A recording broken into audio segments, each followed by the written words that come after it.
right. All right, you guys ready for your next comedian? Come on, we only got a couple more left. Come on, get it in there, get it in there. It's all Thursday night. Ladies and gentlemen, welcome to the stage, Deborah Strickland.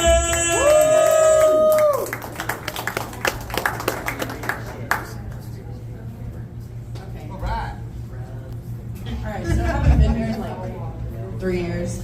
So, you guys ever hear the one about the corduroy pillow?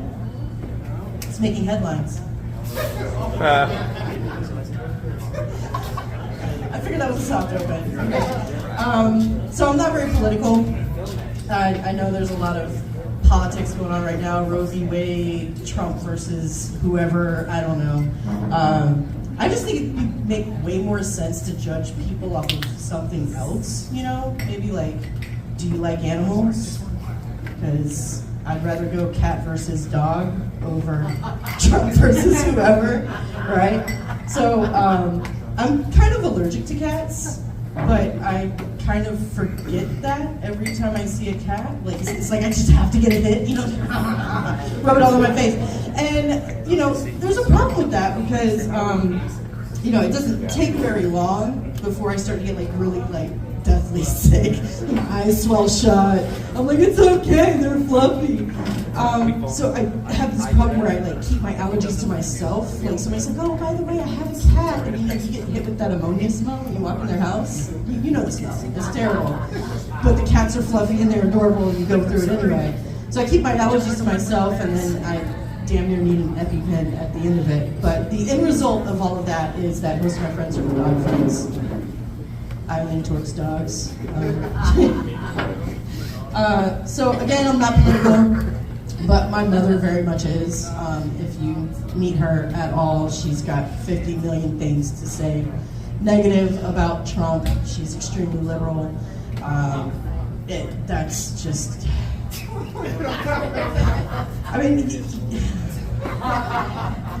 gotta love my mom. I love my mom. I love my mom. I love my mom. So she got her hips replaced, right? I have an interesting theory about that. I'm going to share with you in a moment.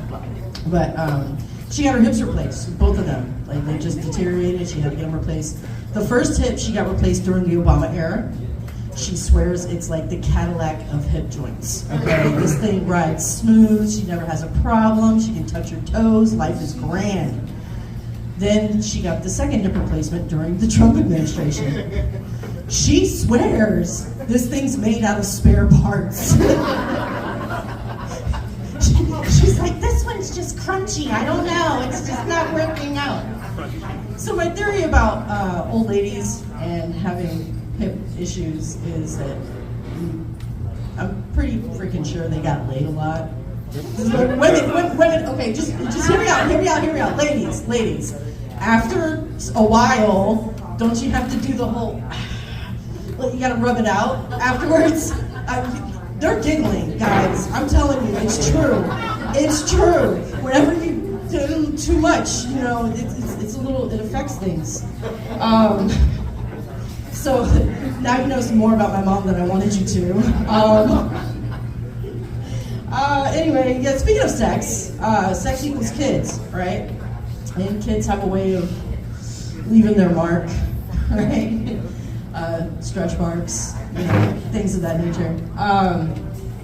So I do have a few body issues. You know, if I want to feel as attractive as I used to, I have to wear a medieval torture device. You know, to suck everything all the way in.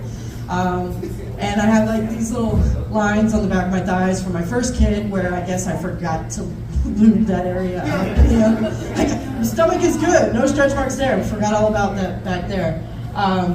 But if you take off my blouse, my boobs look a little bit like you took 2 eggs, you threw them on the wall, and they're sliding down. So I'm not basic, all right? Basic would kind of be a step up.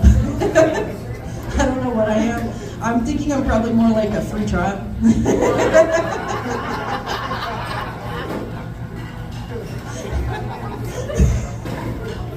You know, if you pay the full amount, I'm not sure what you get. I don't know what it's like to be spoiled. there's a lot of girls out there, you know, they won't date a guy without them spoiling them, right? Maybe I am the free trial. Maybe that's what's going on here. They're just hanging out with me until, you know, they step up to the real deal.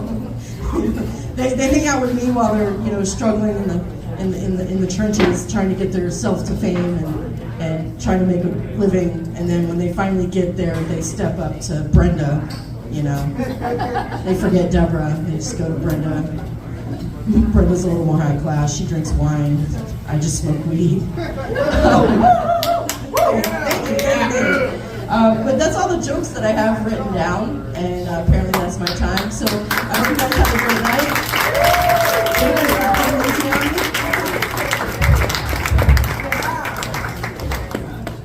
One more time for Deborah Strickland! And